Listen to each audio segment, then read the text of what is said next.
Hello बच्चों, this is Aftab Siddiqui और आज लेकर आ गए हैं इलेक्ट्रोमैग्नेटिक इंडक्शन का लेक्चर नंबर 5, जिसके अंदर हम लोग देखने वाले हैं rail problem in motional EMF. ये मोशनल ईएमएफ का पार्ट 2 होने वाला है। एक में हम लोग पहले बार जो है मोशनल ईएमएफ कैसे होता है, कैसे उसकी वजह से इंड्यूस ईएमएफ निकालते हैं, इंड्यूस ईएमएफ निकालने के बाद हम लोग करंट कैसे होता है, तो वो सब बारे में पढ़ चुके हैं लास्ट क्लास में, जिसमें EMI लेक्चर 4 अगर लिखिएगा तो वहाँ पर आ जाएगा। तो इन्हीं को आज हम आगे बढ़ाते हैं। अगर जो लास्ट क्लास से पढ़ा है थोड़ा आपको क्विक रिवीजन करा देते हैं ताकि आज की क्लास में किसी तरह का दिक्कत ना हो। तो हम लोग पढ़ रहे थे कि अगर कोई यूनिफॉर्म मैग्नेटिक फील्ड है, उसके अंदर कोई रॉड को लेकर के v स्पीड से अगर मूव किया जाता है तो वो रॉड एक बैटरी में कन्वर्ट हो जाता है, जिसका EMF E = BVL होता है। अभी देख लीजिए कि यहाँ पे एक कंडक्टिंग रॉड है। ये कंडक्टिंग रॉड है। अगर इस रॉड को v वेलोसिटी से लेकर के मूव किया जा रहा है और ये मैग्नेटिक फील्ड है, इस रॉड का लेंथ L ले लेते हैं। अगर ये रॉड अगर मैग्नेटिक फील्ड के अंदर मूव करती है तो ये रॉड एक बैटरी में कन्वर्ट हो जाता है। ये रॉड एक बैटरी में कन्वर्ट हो जाता है। जैसे मान लीजिए कि ये एक बैटरी कन्वर्ट हो चुका है, जिसका ये पॉजिटिव टर्मिनल और नेगेटिव टर्मिनल होता है। अगर इसका EMF देखा जाए तो ये होता है BVL। यहाँ पे B मैग्नेटिक फील्ड है, ये वेलोसिटी या स्पीड ऑफ रॉड कह सकते हैं और लेंथ ऑफ रॉड है। लेकिन यहाँ पे एक कंडीशन था कि ये तीनों जब म्यूचुअली परपेंडिकुलर होगा, तो यहाँ पे क्या है कि मैग्नेटिक फील्ड, वेलोसिटी एंड ये लेंथ जो है तीनों म्यूचुअली परपेंडिकुलर था और म्यूचुअली परपेंडिकुलर। आज की क्लास में सिर्फ हम इसी को डील करने वाले हैं, बस इतना की ज़रूरत है। एक जनरल केस बताए थे जिसमें लिखे थे कि EMF = होता है V × B × L होता है। तो इनका टर्मिनल का डायरेक्शन अगर निकालना होता है तो टर्मिनल का डायरेक्शन जो है सो अगर पॉजिटिव टर्मिनल का डायरेक्शन चाहिए, पॉजिटिव टर्मिनल जब हम लोग निकालते हैं तो पॉजिटिव टर्मिनल डायरेक्शन होता है V क्रॉस B के अलोंग। अब इसी क्वेश्चन में देखें कि इस टर्मिनल जो हम लिए हैं वो सही है या गलत है, देख सकते हैं। तो देखिए V जो चल रही है, मतलब स्पीड जो रॉड का है वो प्लस x एक्सिस में है और मैग्नेटिक फील्ड इनवर्ड है। तो अगर हम इसको ऐसे क्रॉस करेंगे तो ऐसे देखिए V cross B cross product आप लोग जानते हैं कि राइट हैंड थंब रूल के अकॉर्डिंग निकालते हैं कि अगर जिसको निकालना है ऐसे V क्रॉस B करना, तो V को B की तरफ घुमाएंगे तो हमारा थंब पॉइंट कर रहा है आउटवर्ड, तो ये पॉजिटिव टर्मिनल हो चुका है और ये नेगेटिव टर्मिनल है। और EMF जो आया है वो E = BVL है। ये बात लास्ट क्लास में कर चुके थे, लेकिन अब हम इसको आगे यहाँ से एक्सपेंड कर रहे हैं। तो मैक्सिमम आज की क्लास में क्वेश्चन ही होगा, जो हर तरह के क्वेश्चन को जो है रेल से रिलेटेड जितने भी क्वेश्चन होता है सबको हम डील करने वाले हैं। तो एक एक करके देखते हैं। तो इसमें आपको पता चलेगा कि ये रॉड जो EMF इंड्यूस करता है, ये एनर्जी कहाँ से आता है। तो यहाँ से आपको पता चलेगा कि मैकेनिकल एनर्जी जो होती है वो कन्वर्ट हो जाती है इलेक्ट्रिकल एनर्जी में, क्योंकि एनर्जी के बारे में हम जानते हैं कि एनर्जी का कंजर्वेशन होता है। ना तो हम उसको क्रिएट कर सकते हैं, ना ही उसको डिस्ट्रॉय कर सकते हैं, बस एक फॉर्म से दूसरे फॉर्म में कन्वर्ट कर सकते हैं। तो देखिए पहला क्वेश्चन ये है, क्वेश्चन नंबर 1। ये इनवर्ड मैग्नेटिक फील्ड है।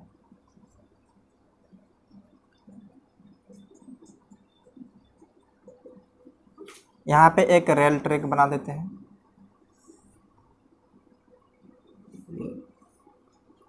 रेल ट्रैक है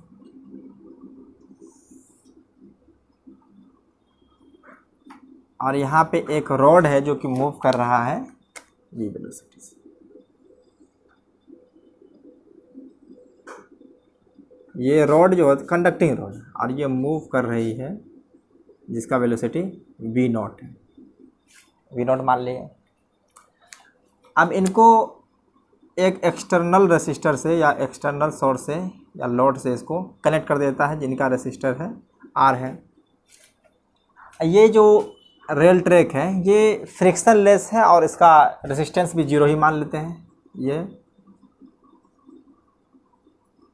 frictionless and no resistance इनका किसी तरह का रेसिस्टेंस नहीं। थोड़ा इसको नो रेसिस्टेंस। तो ये रेल ट्रैक है, इनके पास न तो किसी तरह फ्रिक्शन ये ऑफर कर रहा है और ना इनके पास किसी तरह का रेसिस्टेंस है। अब ये रॉड जो है, रॉड का लेंथ तो एल है ही, इसमें कोई दिक्कत नहीं है, और इनका रेसिस्टेंस दिया हुआ है रॉड का स्मॉल आर है। तो क्वेश्चन कह रहा है फाइंड करने कह रहा है। तो पहला कह रहा है कि इंड्यूस ईएमएफ। अब जो ये एक रॉड है, कंडक्टिंग रॉड, ये एक बैटरी में कन्वर्ट हो जाएगा, तो इसका ईएमएफ क्या होगा। अब ये सर्किट कंप्लीट है, अगर देखा जाए तो यहाँ पे एक्सटर्नल सोर्स लगा हुआ, तो ये क्लोज लूप हो चुका है। तो क्लोज लूप के अंदर एक करंट फ्लो होगा, तो वो करंट क्या होगा, इंड्यूस करंट ही होगा। तो इंड्यूस ईएमएफ और इंड्यूस करंट निकालना है। पहला है find induce EMF and current. पहला क्वेश्चन ये हो चुका है कि ईएमएफ निकालना है और करंट निकालना है। दूसरा क्वेश्चन कह रहा है कि फाइंड द फोर्स। अब देखिएगा यहाँ पे एक फोर्स लगने वाली है कि जैसे ही ये मूव करना स्टार्ट करेगा तो ये करंट इसके अंदर फ्लो होगा। अब करंट कैरिंग कंडक्टर अगर मैग्नेटिक फील्ड के अंदर प्रेजेंट होती है तो उसके ऊपर एक फोर्स एक्सर्ट होता है, जिसका फॉर्मूला IBBL होता है। अगर उसका कंडीशन दिया जाए तो जनरली अगर देखा जाए तो जनरल फॉर्मूला IB×L होता है। तो यहाँ पे भी निकालना है find force required to keep rod moving with constant speed V0। दूसरा क्वेश्चन ये हो चुका है। अब इसी के अंदर तीसरा पार्ट है। तीसरा पार्ट जो पूछ रहा है फाइंड इनपुट पावर या power input. Find power input and power output. इसलिए ये सब क्वेश्चन फाइंड करने का है। तो एक एक करके हम लोग डील करने वाले हैं। तो पहला को ही सॉल्व करते हैं। तो पहला में कंडीशन क्या है कि अगर ये तीनों म्यूचुअली परपेंडिकुलर हो जाए तो फर्स्ट को देखते हैं। तो फर्स्ट के अंदर आते हैं हम लोग, देखते हैं फर्स्ट को। तो देख रहे हैं कि मैग्नेटिक फील्ड इनवर्ड है और जो वेलोसिटी है या कंडक्टर का अगर स्पीड का दिया जाए तो वो x एक्सिस के लॉन्ग है और लेंथ y एक्सिस के लॉन्ग है। तो तीनों म्यूचुअली परपेंडिकुलर हैं। तो यहाँ पे लिख सकते हैं कि V एंड L आर म्यूचुअली परपेंडिकुलर है। परपेंडिकुलर का शॉर्ट फॉर्मेट हम लोग यूज किए थे, मान लीजिए परपेंडिकुलर है। तो अब ये रॉड कन्वर्ट हो जाएगा बैटरी में। तो चलिए इसका ईएमएफ ही लिख देते डायरेक्ट। ईएमएफ इक्वल टू हो जाएगा BVL। तो ये इसका ईएमएफ हो चुका है। अब सेकेंड को देखते हैं। तो सेकेंड को देखने के लिए हमको करंट निकालना है। तो करंट निकालने के लिए हमको सर्किट कंप्लीट चाहिए। तो ये रॉड जो है, इस रॉड को हटा करके एक बैटरी बना देंगे। अगर इसका पॉजिटिव टर्मिनल देखना हम लोगों को तो V×B करेंगे, अपवार्ड इसका टर्मिनल आ रहा है। तो यहाँ से अगर हम लोग चाहेंगे तो ऐसे भी कर सकते हैं कि ये बैटरी हो चुका जिसका ईएमएफ E है, I=BVL है। तो चाहे तो इसको हम यहाँ पे लिख सकते हैं BVL भी। और यहाँ पे एक एक्सटर्नल रेसिस्टर है और एक बैटरी, यानी इस रॉड का भी इंटरनल रेसिस्टर दिया हुआ है। तो यहाँ पे हम मान लेते हैं कि इसका स्मॉल r है, एक रेसिस्टर दिया हुआ है, ये बैटरी का जो रॉड के अंदर था, और ये एक्सटर्नल है। तो इसके अंदर एक करंट आएगा, इंड्यूस करंट। तो करंट निकालने के लिए सीधा फॉर्मूला इस्तेमाल करेंगे ओम्स लॉ के द्वारा। तो ये दोनों रेसिस्टेंस देखा जाए तो करंट अगर सेम फॉलो होती है तो करंट अगर दोनों रेसिस्टर से सेम है तो सीरीज में कह सकते हैं। तो यहाँ से हम लोग इंड्यूस करंट अगर निकालना चाहेंगे तो करंट जो आ चुका है E divide by R plus R, देख लिए। तो यहाँ से देखिए इसी जगह पुट करेंगे BVL divide by R plus R है। तो चलिए हमारा यहाँ से EMF आ चुका है, E के जगह पे लिख सकते हैं BVL और करंट भी आ चुका है I equal to BVL by R plus R,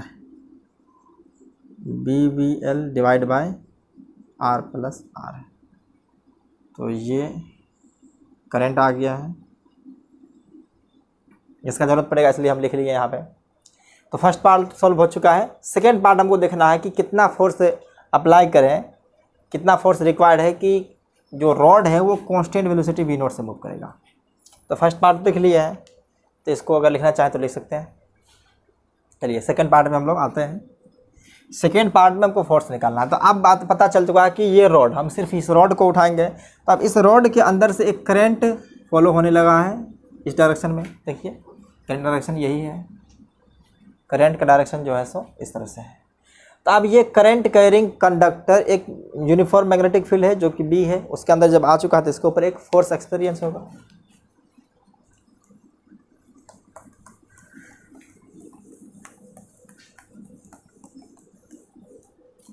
second part में देखिए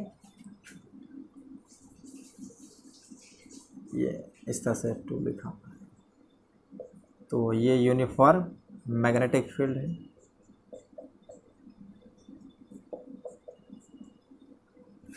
तो इसके अंदर ये रॉड रखा है। अब इस रॉड से करंट फॉलो हो रही है I इस डायरेक्शन में, जिनका लेंथ L है।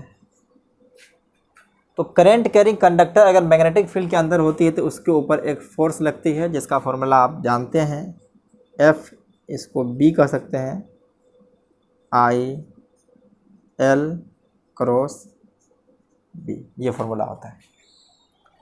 तो यहाँ पे मैग्नेटिक फील्ड और लेंथ वेक्टर के बीच अगर देखेंगे तो लेंथ वेक्टर आपके सिचुएशन में डिपेंड करता है कि उसका किस डायरेक्शन में लेना चाहते हैं। तो देखिए लेंथ y एक्सिस के अलॉन्ग है और मैग्नेटिक फील्ड z के अंदर है। तो देखिए लेंथ जो हमारा है कुछ ऐसे है और मैग्नेटिक फील्ड इनवर्ड है।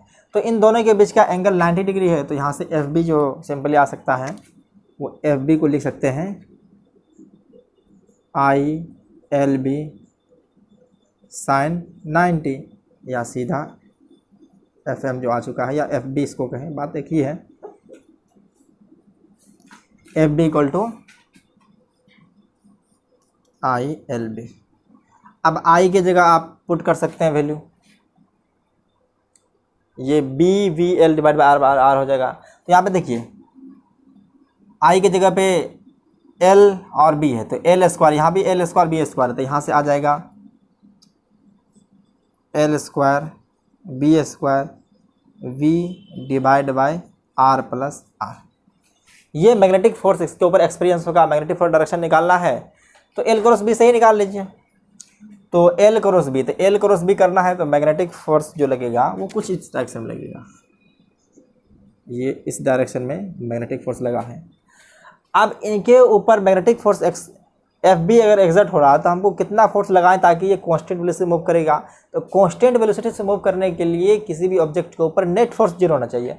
तो हम एक एक्सटर्नल फोर्स लगा देंगे इसके अपोजिट डायरेक्शन में, ये F एक्सटर्नल। अब ये एक्सटर्नल फोर्स का मैग्नीट्यूड FB के बराबर हो, मैग्नेटिक फोर्स के बराबर होगा, तभी जाकर ये कांस्टेंट वेलोसिटी मूव करेगा। तो हमें F एक्सटर्नल भी निकाल सकते हैं यहाँ से। F एक्सटर्नल इक्वल टू हो जाएगा FB, और जो F एक्सटर्नल का वैल्यू है वो जाएगा, तो F एक्सटर्नल जो आ चुका है वो L square B square V divide by R plus R है। तो इनको भी आपको पता चल चुका है। तो हमें ये फोर्स का वैल्यू की ज़रूरत पड़ेगी तो हम ऊपर लिख लेते हैं, यहाँ पे तो जगह है नहीं, अगर हम चाहें तो यहाँ पे भी लिख सकते हैं। देखिए एफ का वैल्यू जो आया है, ये थोड़ा चेंज कर देते हैं, एफ एक्सटर्नल। तो मैग्नेटिक फील्ड के द्वारा जो फोर्स लगा है उन्हीं के अपोजिट डायरेक्शन में हम लोग उतना फोर्स लगा देंगे मैग्नेटिक फोर्स के अपोजिट में। तो ये आ चुका है L square B square V divide by R plus R है। तो ये सेकेंड पार्ट हो चुका है। थर्ड पार्ट हम लोगों को निकालना है। तो ये देख लिए कितना सिंपली निकल गया है। तो थर्ड पार्ट देखते हैं।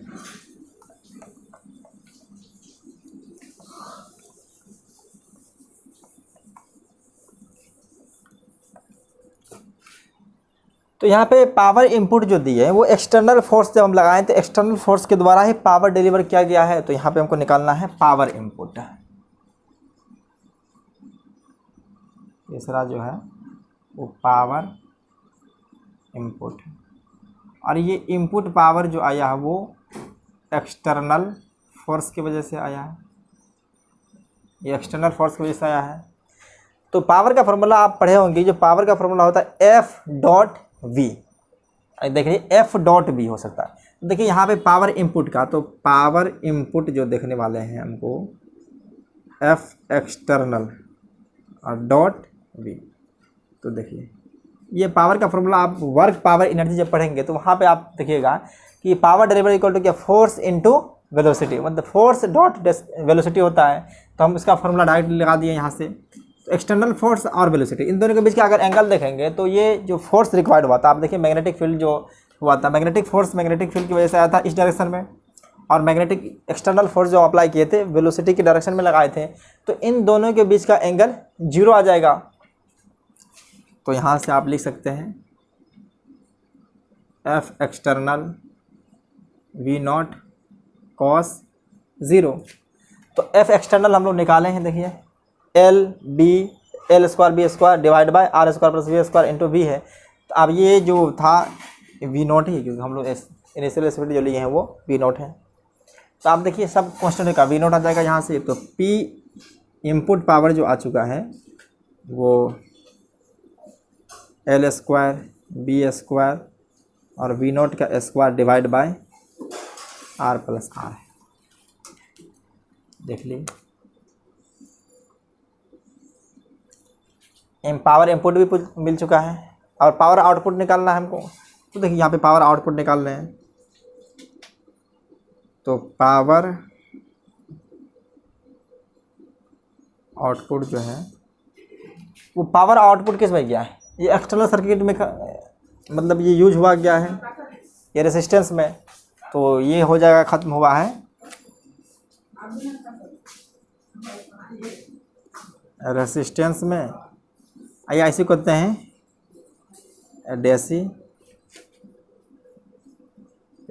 इन हीट। ये हीट के अंदर एनर्जी ख़त्म हुआ है।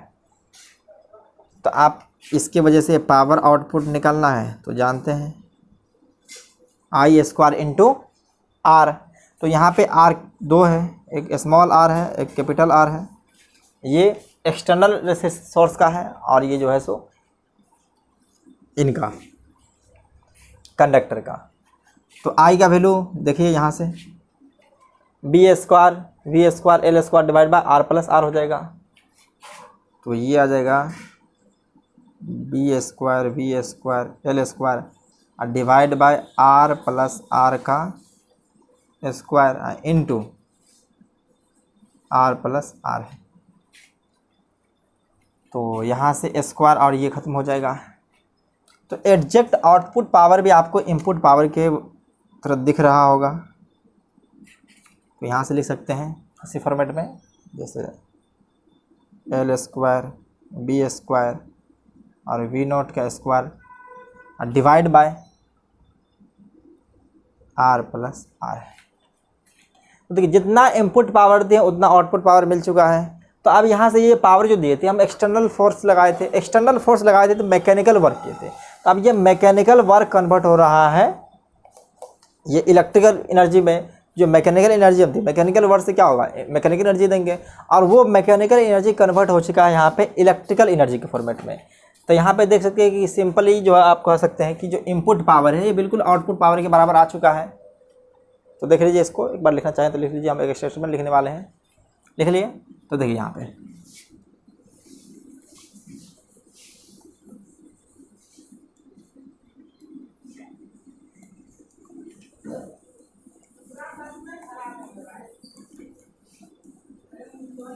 तो यहाँ से आ चुका है, देख सकते हैं, since input power equal to power output है और इसका वैल्यू देखिए L square B square, L square B square V naught square divide by R plus R है। तो ये आपका इनपुट आउटपुट पावर दोनों बराबर है। तो यहाँ से कह सकते हैं कि मोशनल ईएमएफ में जो हुआ है वो मैकेनिकल एनर्जी कन्वर्ट हो चुका है इलेक्ट्रिकल एनर्जी के फॉर्मेट में। तो यहीं से आपको पता चल गया है कि मोशनल ईएमएफ का ट्रांसफर हो गया, मतलब यहाँ पे मोशनल ईएमएफ के अंदर मैकेनिकल एनर्जी कन्वर्ट होती है इलेक्ट्रिकल एनर्जी में। तो in motional EMF mechanical energy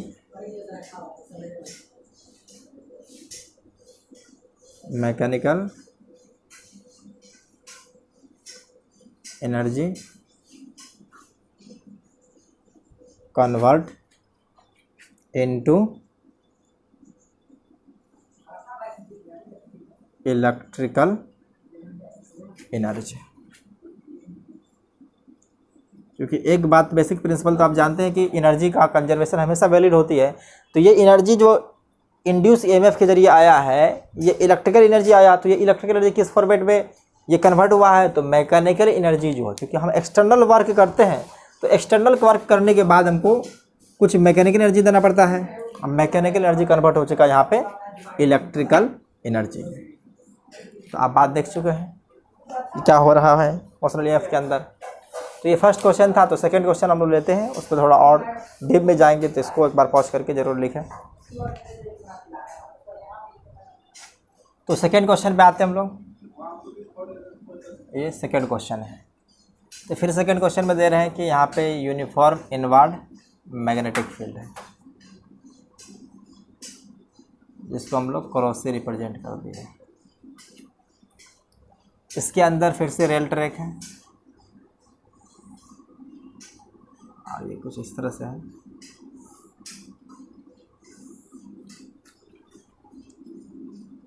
और इनके अक्रॉस एक एक्सटर्नल रेसिस्टर लगा दें, इसका वैल्यू R है।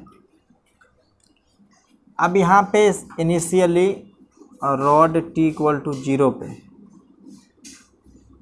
ये कंडक्टिंग रॉड है, जब T इक्वल टू 0 था तो इनका स्पीड V0 है। अब कुछ देर टाइम बीत चुका है, T इक्वल टू T हुआ है, कुछ देर टाइम पास हो चुका है। तो आप जानते हैं कि मैग्नेटिक फील्ड के अंदर जैसे ये चार्ज रॉड मूव करेगा तो ये बैटरी की तरह बिहेव करेगा, बैटरी की तरह बिहेव करने के बाद इसके अंदर एक करंट फ्लो होगा। तो अब इस कंडक्टर के अंदर करंट फ्लो हो रही है, तो करंट करेंट कंडक्टर जब मैग्नेटिक फील्ड के अंदर होती है तो इसके ऊपर एक फोर्स एक्सर्ट होती है, मैग्नेटिक फोर्स। अब मैग्नेटिक फोर्स का डायरेक्शन जो होगा वो वेलोसिटी के अपोजिट में होता है, तो इसको कम करेगा। तो कुछ देर के बाद जब T इक्वल टू T हो चुका है तो ये घट कर करके इसका स्पीड जो हुआ है वो V हो चुका है। ये कंडक्टिंग रॉड है, इसका स्पीड हो चुका है V। शुरुआत में V0 था और बाद में हो चुका V, तो जाहिर सी बात है कि V0 जो है सो V से ग्रेटर होगा। अब यहाँ पे कह दिया है कि इसके बारे में इंफॉर्मेशन है कि ये फिर से फ्रिक्शन लेस है और इसके अंदर कोई रेसिस्टेंस नहीं है। ये रेल ट्रैक जो है फ्रिक्शन लेस है एंड ज़ीरो रेसिस्टेंस। अब बात समझ चुके हैं कि कोई रेसिस्टेंस नहीं है तो इसको जीरो रेसिस्टेंस कह सकते हैं। अब इस रॉड का दिया हुआ है जो लेंथ है L है, मास M है और रेसिस्टर R है, रेसिस्टेंस पूछ रहा है इसके अंदर फाइंड। पहला पूछ रहा है कि इंड्यूस EMF एंड करंट कितना होगा। Find induce EMF and current. पहला पार्ट ये है, when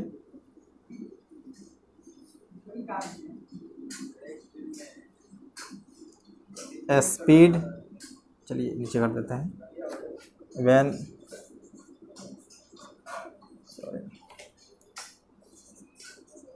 speed of rod is v, जब v है तब, क्योंकि शुरुआत में तो v नोट भी था और v भी था, यहाँ पे दिखाना पड़ा कि जब करंट हमको निकालना, इंड्यूस ईएमएफ निकालना और करंट निकालना है जब ये v हो, ये v, ये फुल, चलिए क्वेश्चन मार्क दे देते हैं। सेकेंड क्वेश्चन है, find acceleration of rod at this instant, इस इंस्टेंट पे जब पार्टिकल का, जब रॉड का वेलोसिटी v है, at this instant,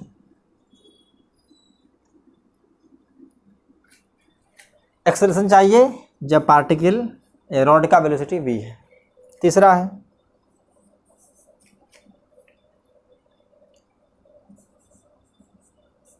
right a as a function of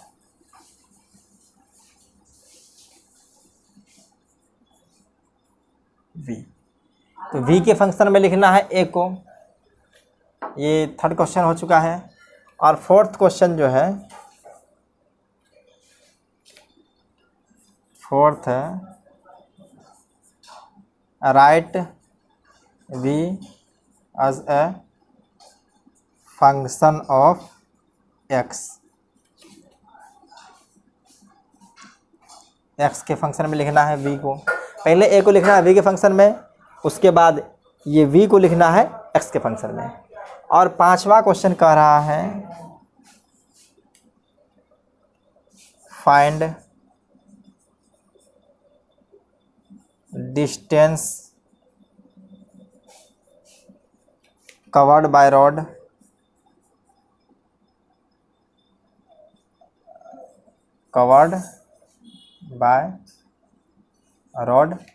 before stopping, मतलब ये रुकने से पहले कितना ये डिस्टेंस कवर करेगा उसको निकालना है, बिफोर स्टॉपिंग, बिफोर स्टॉपिंग।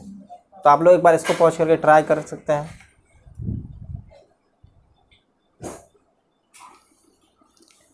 तो चलिए हम बना रहे हैं।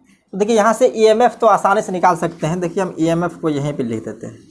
तो ईएमएफ पर लिखेंगे तो याद है कि उसका जो ये इंड्यूस ईएमएफ है वो हो जाएगा BVL, वो BVL आ चुका है। और सेकेंड हमको करंट निकालना था। करंट में टोटल रेसिस्टेंस से डिवाइड कर देंगे। रेसिस्टेंस कहाँ, यहाँ पे R है और यहाँ पे एक्सटर्नल कैपिटल R है। तो यहाँ से I जो आ जाएगा वो इंड्यूस करंट वो BVL divide by R plus R। तो फर्स्ट पार्ट तो कैंसिल हो चुका है कंप्लीट। अब सेकेंड पार्ट पे हम लोग आते हैं। सेकेंड पार्ट में हमको देखना है एक्सीलरेशन। तो अब ये रॉड जब मूव करने लगा तो मूव करने के बाद इसके अंदर एक करंट फ्लो होगा। अब करंट कैरिंग रॉड जब मैग्नेटिक फील्ड में हो चाहे कंडक्टर, तो उसके ऊपर एक एक्सटर्नल फोर्स लगती है, वो आप जानते हैं ILB, क्योंकि यहाँ पे L और B के बीच में इसका लेंथ अगर L इस तरह मैग्नेटिक फील्ड इनवर्ड है। तो यहाँ पे एक रॉड है, इसको करंट कैरिंग कंडक्टर भी कह सकते हैं। ये करंट कैरिंग कंडक्टर है, इसके अंदर करंट फ्लो हो रही है। तो इसके ऊपर एक एक्सटर्नल फोर्स लगेगा। देखिए यहाँ पे वेलोसिटी जो है कुछ स्पीड इस पे v इस तरह से है, और मैग्नेटिक फोर्स जो लगने वाला है वो FB इक्वल टू ILB, कुछ ऐसे ही आएगा।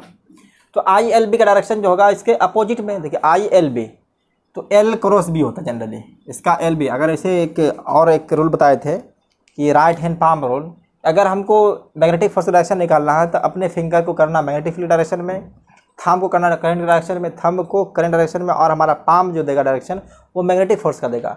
तो उसके अकॉर्डिंग और हम देखेंगे तो देखिए मैग्नेटिक फील्ड के अकॉर्डिंग फिंगर रखिए, उसके बाद थंब को करंट डायरेक्शन में, और यहाँ पाम जो हमारा डायरेक्शन दे रहा है इस तरह से। तो मैग्नेटिक फोर्स जो आ रहा है कुछ इस डायरेक्शन में आ रहा है, एफ बी। तो आप जानते हैं एक्सेलरेशन जो होता है,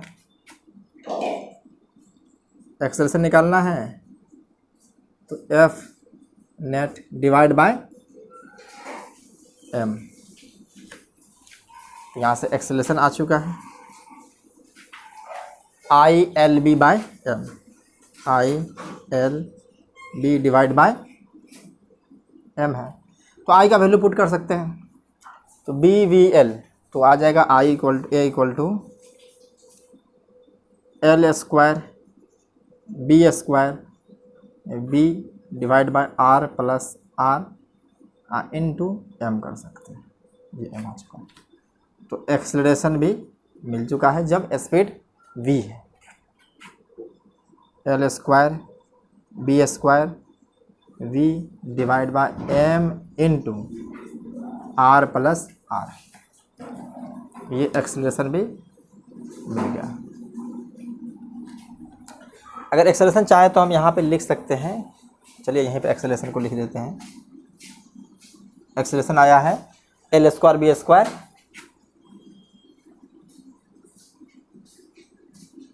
v divide by m into capital R plus small r, क्योंकि इन सब का ज़रूरत पड़ेगा इसलिए हमेशा लिख रहे हैं। तो सेकंड में लिखना है कि राइट v, मतलब थर्ड में आ चुका है, सेकंड तो कर चुके हम लोग, एक्सेलरेशन निकाल लिए, a equal to L square B square v divide by m into R plus R हो चुका है। अब a को फंक्शन ऑफ v के फॉर्मेट में लिखना है, तो चलिए उस पर आते हैं, हम लोग काम करते हैं। इसको लिखना चाहते हैं तो लिख सकते हैं, लिख लिया। चलिए तो हम लोग थर्ड पार्ट पे आ रहे हैं। तो यहाँ पे देखिए एक्सेलरेशन और वेलोसिटी दोनों का डायरेक्शन अगर देखिएगा तो अपोजिट डायरेक्शन में है, क्योंकि फोर्स लग रही थी इस डायरेक्शन में और एक्सेलरेशन इस डायरेक्शन में है। तो अगर हम चाहेंगे इसको अच्छी तरह से लिखना कंप्लीट वेक्टर फॉर्मेट में, तो a इक्वल टू जो लिख सकते हैं माइनस में L square B square divide by m plus R into V कर देते हैं। अब एक्सेलरेशन को डी बाय डी टी तो कर ही सकते हैं, एक्सेलरेशन को डी बाय डी टी के फॉर्मेट में लिख सकते हैं। तो चलिए एक्सेलरेशन को लिखते हैं D by D T equal to minus में L square B square divide by M R plus R into V. अब इस v को डिवाइड कर देते इस तरफ, इस dt को भेज देते उस तरफ। तो चलिए यहाँ से dv by V equal to minus में L square B square divide by M R plus R into D T. अब इंटीग्रेट कर देते हैं, t इक्वल टू 0 से लेकर के t तक।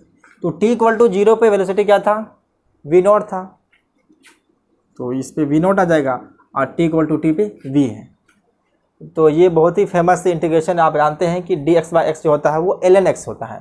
जनरली log x लिखेंगे तो उसका बेस e कंसिडर करेंगे, तो यहाँ से आ जाएगा इसका इंटीग्रेशन जो आ जाएगा log v, और इसका लिमिट अगर देना चाहेंगे हम तो v नॉट से v equal to L square B square divide by M R plus R, ये सब कांस्टेंट है तो इसको बाहर कर लेते हैं, तो ये माइनस में आ जाएगा L square B square divide by M R plus R. आइए डी टी का इंटीग्रेशन भी टी 0 से लेकर के टी तक आ सकता है। तो चलिए देखिए इसको, तो यहाँ से देखिए एक बार अपर लिमिट पुट करेंगे तो ये आ जाएगा log V, lower limit log V naught equal to minus में ही आ जाएगा ये सब L square B square T divide by M into R plus R है। तो आप जानते हैं कि log a माइनस बी बराबर होता है log a बाई बी, या log m minus N equal to m by n होता है। तो यहाँ से थोड़ा सा log का फॉर्मूला इस्तेमाल करते हैं, इस तरह से आप जानते हैं ये वाला, देखिए log m minus log n equal to होता है log m बाई n। ये बेसिक फंडा log का है, ये आप जानते होंगे, ये फॉर्मूला इस्तेमाल करने वाले हैं। तो यहाँ से आ जाएगा log v by v not equal to minus में L square B square T divide by M R plus R है। तो आप देखिए एक्सपोनेंट के फॉर्मेट में अगर लिखेंगे तो ये उस तरफ चले जाएगा। तो देखिए यहाँ से b by V naught equal to, ये सब e का पावर में आ जाएगा, तो इस v को भी उधर ही भेज देते हैं, तो एक ही बार में काम आ जाएगा अपना। तो चलिए देखिए b बाई वी अभी लिखे हैं इक्वल टू, ये सब e के पावर में, एक्सपोनेंट जो जनरली हम लोग होते हैं ये e, इसको एक्सपोनेंट होता है e माइनस में L square B square T divide by m plus m into R plus R. दिख रहा है?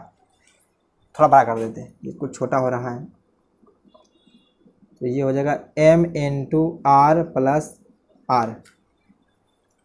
अब देखिए ये v नॉट को उस तरफ भेज देंगे, तो देखिए यहाँ से इसको हम v नॉट को भेज ही देते हैं, तो ये v नॉट हो चुका है और ये v तो आ चुका है यहाँ से। आप देखिए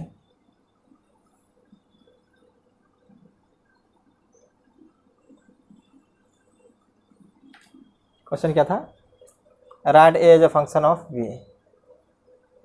सॉरी, क्वेश्चन यहाँ ऐसे था कि write v as a function of t होता। क्वेश्चन लिखने में थोड़ा उल्टा कर दिए थे, t के फंक्शन में v को लिखना था, तो ये अब आ चुका है, v जो है t के फंक्शन में आ चुका है। अब v को लिखना है x के फंक्शन में, यहाँ पे a नहीं था, v को लिखना था t के फंक्शन में, थोड़ा क्वेश्चन लिखने में गलती हो गई थी। तो आप देखिए यहाँ से आ चुका v equal to V naught e का पावर माइनस में L square B square T divide by m into R plus R है। तो इसको पॉज करके एक बार लिख सकते हैं। तो हम लोग फोर्थ पार्ट पे आते हैं, v as a function of x लिखने के लिए। तो लिख लिए, चलिए तब इसको इरेज कर देते हैं।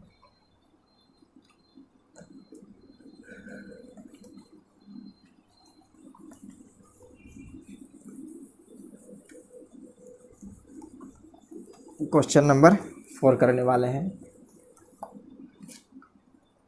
तो चलिए क्वेश्चन नंबर 4 पे।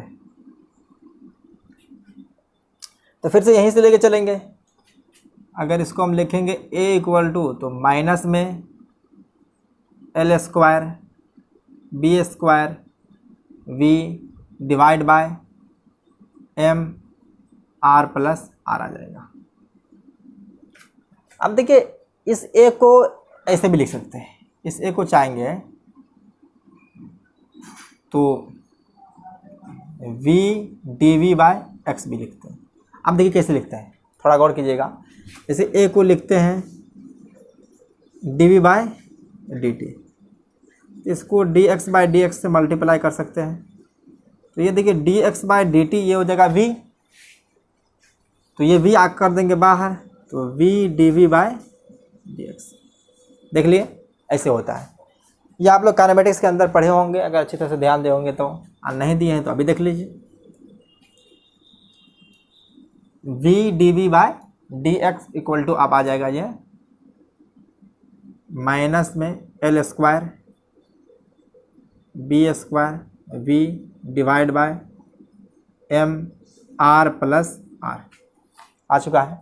अब इस v को और इस v को कैंसिल कर सकते हैं, अब सिंपल आ जाएगा। तो dv को चलिए इस तरफ रखिए और x को उस तरफ कर देते हैं, माइनस में L square B square divide by m R plus R into X. अब इंटीग्रेशन कर देते दोनों तरफ। जब डिस्प्लेसमेंट जीरो था, यानी कि इनिशियल पोजीशन पे डिस्प्लेसमेंट जीरो होगा, जब डिस्प्लेसमेंट जीरो था तो इसका स्पीड वी नॉट है। जब एक्स पे गया है तो इसका जो स्पीड है वो वी हो चुका है, तो इंटीग्रेशन कर देंगे तो ये डेल्टा वी हो जाएगा।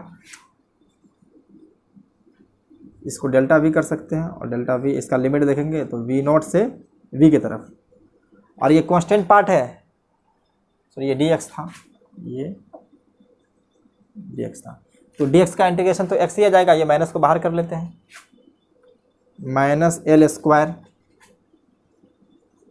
B square divide by M capital R into plus small R, और इनका भी हो जाएगा डेल्टा एक्स 0 से लेकर के एक्स तक। आप पुट करेंगे वैल्यू बारी बारी से, तो ये v minus V naught equal to minus में एल स्क्वायर बी स्क्वायर, और ये x माइनस 0 तो ये x बचेगा, divide by M R plus R. अब इस वी नॉट को उस तरफ भेज देते हैं, तो वी नॉट माइनस में ये सब आ जाएगा L square B square X divide by M R plus R है। तो आपको v भी मिल गया है as a function of x, v को as a function of t लिख चुके थे, आप v as a function of x। देखिए क्वेश्चन नंबर 5 जो है यहीं से सॉल्व हो जाएगा। देखिए कह रहा है फाइंड डिस्टेंस पर by the road before stopping. जब स्टॉप हो जाएगा तो v इक्वल टू 0 हो जाएगा। इसी में अगर v इक्वल टू 0 हो जाएगा तो डिस्प्लेसमेंट जो है सो यहाँ पे मैक्सिमम हो जाएगा। तो ये फोर्थ पार्ट इसको लिख लीजिए, उसके बाद हम लोग फिफ्थ इसी में कर देते हैं। पॉज करके लिख लिया। चलिए क्वेश्चन नंबर 5 कर रहे हैं।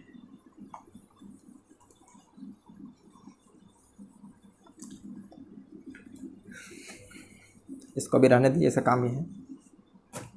तो क्वेश्चन नंबर 5 में यहाँ पे लिख सकते हैं व्हेन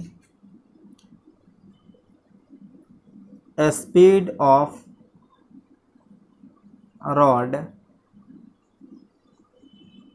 become 0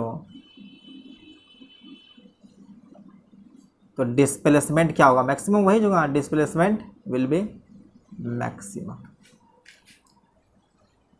अगर स्पीड 0 हो चुका है तो मैक्सिमम डिस्टेंस जो कवर करने वाला था वहीं तक किया, उसके बाद रॉड मूव हो रेस्ट में आ जाएगा। जब रेस्ट में आ जाएगा तो ये जो v है 0 हो जाएगा।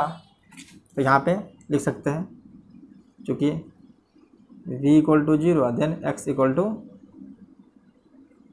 एक्स है, तो पुट करेंगे यहाँ पे इसी में, तो v के इक्वल टू 0 पुट करेंगे, और यहाँ से v नॉट माइनस में एल स्क्वायर बी स्क्वायर, और ये एक्स एम हो जाएगा maximum displacement, divide by M R plus R है। तो इसको इस तरफ भेज देते हैं। तो चलिए इसको इस तरफ कर लेते हैं।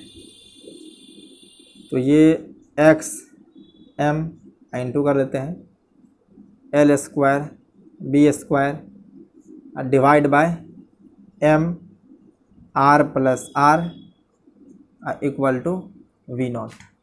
तो एक्स एम यहाँ से आ जाएगा, इसको मिटा देते हैं, इसका कोई काम नहीं क्योंकि ये लिख चुके हैं। तो चलिए एक्स एम जो आ चुका है, देखिए M V naught R plus R divide by L square B square. तो मैक्सिमम डिस्प्लेसमेंट जो रॉड कवर करेगी या maximum distance cover by the rod जो बिफोर स्टॉपिंग हो जाएगा, ये हो जाएगा मैक्सिमम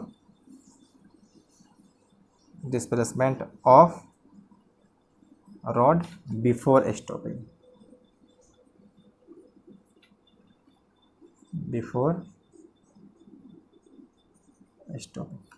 रुकने से पहले मैक्सिमम डिस्टेंस जो कवर करेगा वो M V naught R plus R divide by L square B square करेगा। तो आई थिंक सेकेंड पार्ट का सारा क्वेश्चन सॉल्व कर लिए, 5 पार्ट को। देखिए एक लास्ट क्वेश्चन देने वाले हैं और वो आज का लास्ट ही क्वेश्चन हो जाएगा, तो इसको एक बार पॉज करके जरूर लिखें।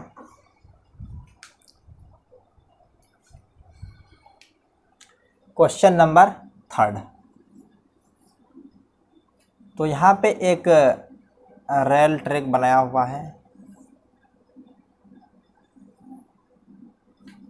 थोड़ा कुछ बड़ा हो गया, इसे छोटा कर देते हैं ताकि नीचे क्वेश्चन भी लिख सकें, बोर्ड छोटा है इसलिए।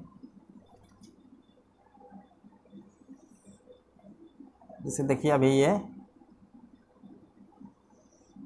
एक रेल ट्रैक बना दिया है, कुछ ऐसा है।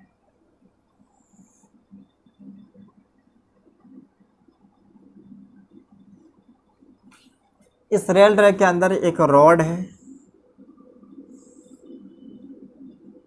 ये पी क्यू है। अब इस रेल ट्रैक का फिर से वही बात है, इसका ये फ्रिक्शन लेस है, frictionless and zero resistance, इनका रेसिस्टेंस ज़ीरो। ये रॉड जो है so free to fall under gravity, ये ग्रेविटी की वजह से फ्री फॉल कर सकता है, free to fall under gravity. आप जानते हैं कि किसी भी कोई भी ऑब्जेक्ट को अगर हम रखेंगे स्पेस में, यानी कि जनरली हम स्पेस नहीं बल्कि यहाँ पे रख रहे हैं फ्री स्पेस में, तो ये क्या होगा, सीधा फॉल करेगा ग्रेविटी की वजह से। तो ये ग्रेविटी की वजह से फॉल कर करके, जैसे कि t इक्वल टू 0 था यहाँ पे, अब ये t इक्वल टू t जब बीता है तो यहाँ पे ग्रेविटी की वजह से यहाँ पे शुरुआत में फोर्स लगेगा mg। अब इस mg की वजह से ये रॉड जो है सो t इक्वल टू t पे आ चुका है और इनका जो स्पीड हो चुका है वो v हो चुका है। अभी भी ये रॉड pq है। अब क्या क्या कि एक मैग्नेटिक फील्ड स्विच ऑन कर दिया गया है जो अपवर्ड डायरेक्शन में, कुछ इस डायरेक्शन में मैग्नेटिक फील्ड स्विच ऑन कर दिया है, ये अपवर्ड है, बाहर की ओर आता हुआ ये मैग्नेटिक फील्ड है। तो आप इसको देख सकते हैं।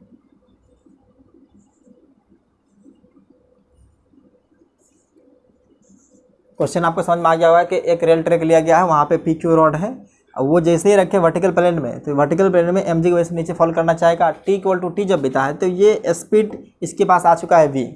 तो यहाँ पे आप क्वेश्चन कह रहा है, क्वेश्चन नंबर फर्स्ट में कह रहा है कि फाइंड, नंबर 1 में induce EMF and current when speed of rod v, when speed of rod v not नहीं है, ये v। सेकेंड पार्ट में कह रहा है find net force at that instant, या net acceleration, find net acceleration of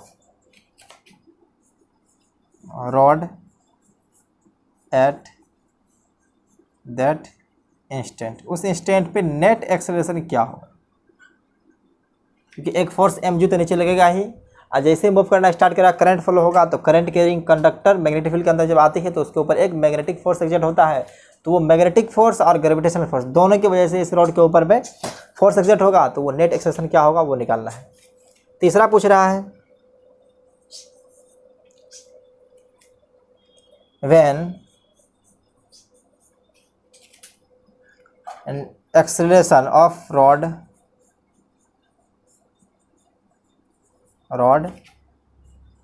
become 0, then a speed become vm, मतलब maximum हो जाएगा, बिकम मैक्सिमम। अब जब एक्सेलरेशन ख़त्म हो गया है तो जो वेलोसिटी मिल जाएगा इसको, वही इसके पास रहेगा, उसी से वो मूव करता आएगा, तो इसको vm मान लेते हैं। तो पूछ रहा है फाइंड Vm, ये मैक्सिमम स्पीड जो होगा वो कितना होगा वो पूछ रहा है, फाइंड किया। 3 हो गया क्वेश्चन। पहला इंड्यूस EMF एंड करंट निकालना है। सेकंड में है net acceleration of rod at this instant, इस इंस्टेंट पे जब t इक्वल टू t पे स्पीड v आ चुका है। देखिए पहला हम लोग जो करने वाले हैं, यहाँ से इतना जगह है, तो पहले इंड्यूस EMF हमको मिल जाएगा क्योंकि v पे आ चुका है, तो यहाँ पे इंड्यूस EMF जो आ जाएगा वो इसी पे लिख देते हैं। इंड्यूस EMF जो आएगा वो देखिए लेंथ रॉड का, अभी इसका रॉड का जो लेंथ दिया गया है वो L है, मास M है और रेसिस्टेंस जो है वो R है, इतना है। लेंथ L, मास M और रेसिस्टेंस R है। चलिए वहाँ नहीं, इसको यहाँ लिख देते हैं कि थोड़ा सा जगह बचेगा तो कुछ कर लेंगे। Mass of rod M, length L और रेसिस्टेंस R है। तो इसके अंदर अब एक ही रेसिस्टेंस है, एक्सटर्नल रेसिस्टर कोई है नहीं, जो भी है वो स्मॉल r ही जो रॉड का रेसिस्टर है। तो यहाँ से EMF जो निकालेंगे तो देखिए तीनों म्यूचुअली परपेंडिकुलर ही है। रॉड का लेंथ अगर देखेंगे तो x एक्सिस में है, मैग्नेटिक फील्ड z की तरफ है और v जो आ रहा है वो y में जा रहा है। तो देखिए magnetic field outward, length x axis में और वेलोसिटी y में, तो तीनों म्यूचुअली परपेंडिकुलर है। तो यहाँ पे जो इंड्यूस EMF आ जाएगा वो BVL आ जाएगा। तो इंड्यूस EMF आ चुका है। यहाँ से इंड्यूस करंट में निकालेंगे तो E/R कर देंगे, तो BVL/R आ जाएगा। BVL/R है, तो इंड्यूस करंट भी मिल चुका है। तो चलिए फर्स्ट पार्ट तो सॉल्व हो गया। सेकेंड निकालना, find net acceleration of rod at this instant, इस इंस्टेंट पे नेट एक्सेलरेशन क्या होगा। तो अब ये मैग्नेटिक फील्ड के अंदर आ चुका है, ये मैग्नेटिक फील्ड है,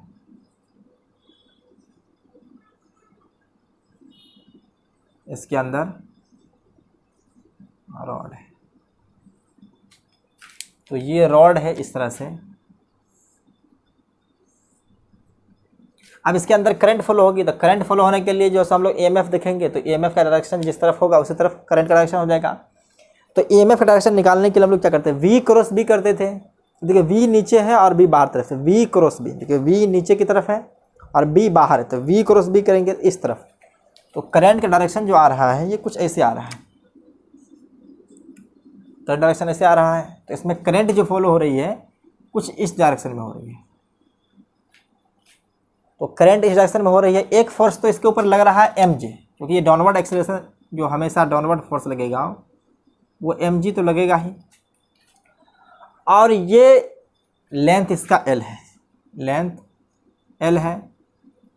उसके बाद ये मैग्नेटिक फील्ड जो है वो B है।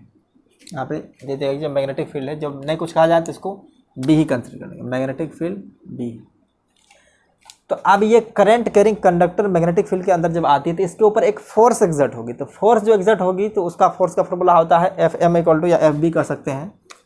तो FB जो होता है वो ILB।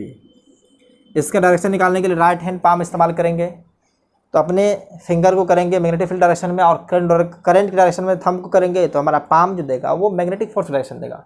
तो देखिए इस तरह से कर रहे हैं तो ये हमारा पाम जो जा रहा है ऊपर की तरफ जा रहा है। तो यहाँ से जो मैग्नेटिक फोर्स आ रहा है FB अपवर्ड आ रहा है। तो इनिशियली तो मैग्नेटिक फोर्स ये ग्रेविटेशन फोर्स की वजह से नीचे डाउनवर्ड आएगा। तो यहाँ पे अगर A नेट हमको निकालना है तो F net divide by M कर देंगे। तो यहाँ से देखिए F नेट क्या, mg minus FB, mg minus FB divide by M। तो ये M कैंसिल हो जाएगा। तो यहाँ से देखिए A जो आ चुका है वो G माइनस में FB की जगह पुट करेंगे, ILB है तो इसको I के जगह पे पुट कर देते हैं जो वैल्यू दिया हुआ यहाँ से BVL, तो L square B square V आ जाएगा, L square B square V divide by R, small r है। तो यहाँ से पुट कर देंगे FB का जो वैल्यू है। तो देखिए ये आ जाएगा L square B square V divide by M R. तो नेट एक्सेलरेशन आ चुका है G minus L square B square by M square. तो आप देखिए कि ये नेट एक्सेलरेशन जो है सब डिक्रीज करेगा, ये डिक्रीजेस है।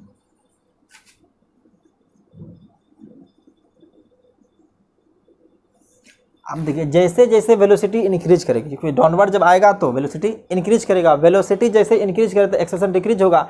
एक टाइम ऐसा आएगा कि एक्सेलरेशन जीरो हो जाएगा, उस टाइम पे वेलोसिटी मैक्सिमम हो जाएगा। तो वही तो पूछ रहा था कि when acceleration of the rod become zero then speed become maximum, तो उस समय वीएम हो जाएगा, तो उसी वीएम का वैल्यू निकालना है। तो ये क्वेश्चन नंबर का पार्ट नंबर 2 था, ये पार्ट 2 था। तो पार्ट 3 हम लोग यहीं से निकाल सकते हैं। पार्ट 3 के लिए क्या करेंगे, एक्सेलरेशन को जीरो कर देंगे, तो वहाँ से हमें वी जो मिलेगा वो वीएम मिल जाएगा। तो इसको लिखिए, इसको थर्ड पार्ट कर देते हैं, लिख लिए। चलिए अब लोग थर्ड पार्ट पे आते हैं।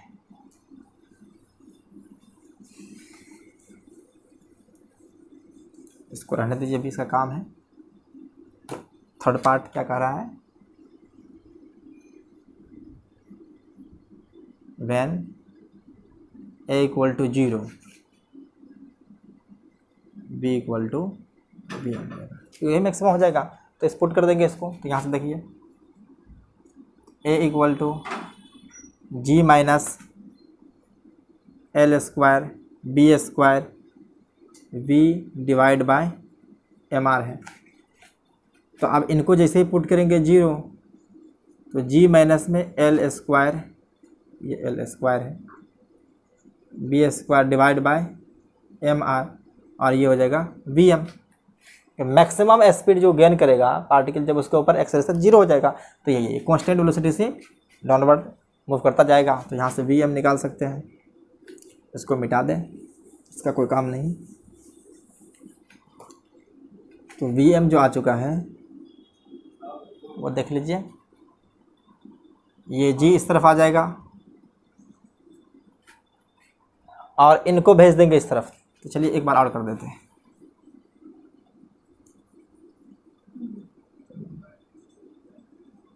वी एम इंटू, इसको इस तरफ कर लिए, इनको इस तरफ कर लिए हैं, तो बचा क्या, V M into L square B square divide by M R equal to G. अब ये उस तरफ चले जाएगा। देखिए वी एम जो आ चुका है वो M G R divide by L square B square. तो सिंपली सॉल्व हो चुका है। बस आज की क्लास में बस आपका मैथमेटिक्स का ही समझिए पूरा कैलकुलेशन था। तो फिजिक्स में तो आधा कैलकुलेशन मैथमेटिक्स का होता ही है। तो आपको कंसेप्ट पता था, कुछ काइनेमेटिक्स का कंसेप्ट लगा है, मोशन इन स्ट्रेट लाइन जो पढ़े होंगे उसका कंसेप्ट ज़्यादा से ज़्यादा यूज हुआ है। A equal to D by D T होता है या A equal to V D V by D X होता है। तो इन सबको हम लोग इस्तेमाल कर करके जो है सो बड़ा फाइनल रिजल्ट तक पहुँच चुके हैं। तो आज के लिए बस इतना ही। आप लोग पढ़ाई करते रहिए। Take care, bye bye.